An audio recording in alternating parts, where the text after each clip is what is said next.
Na Aruba nós temos um processo também de análise no momento aqui para chegar na ponto de saída para a construção de uma prisão nova. Nós está outro semana o team é final presentation, que é a primeira fase, caminho que vai determinar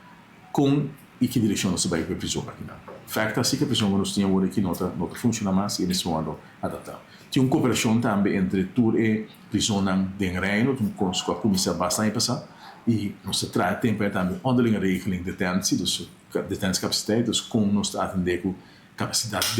para detener gente em parte caribe holandesa, então o governo está trazendo em cooperação com não somente isso na cerca, mas também com a Holanda, nós chega na verspreid e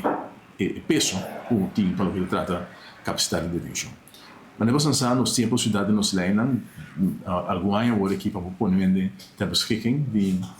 TBS, de governo, para pôr uma medida específica, se trata de jovem para pôr um sistema de detenção,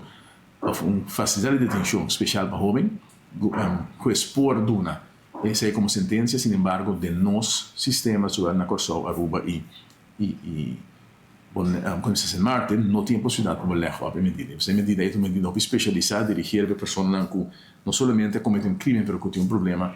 psicológico, social, psiquiátrico, que da puta, que não chega a cometer um crime, anterior vamos ser um trato especial para nós. Essa é, nós não tinha facilidade, nós tinha alguma pessoa que agora sentenciada que está sentindo castigo, de espera que não pode chegar dado momento, não vai ter uma facilidade assim, nós temos comissão com a Holanda, pero te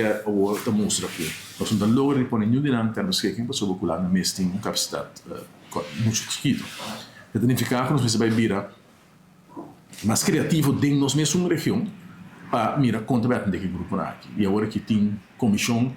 lançada, bom de liderazgo de nosso próprio Ministério Público para analisar a possibilidade e nós tratando não somente com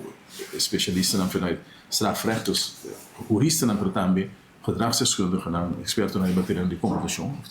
para mirar como o vai criar facilidade aqui no futuro no país Aruba.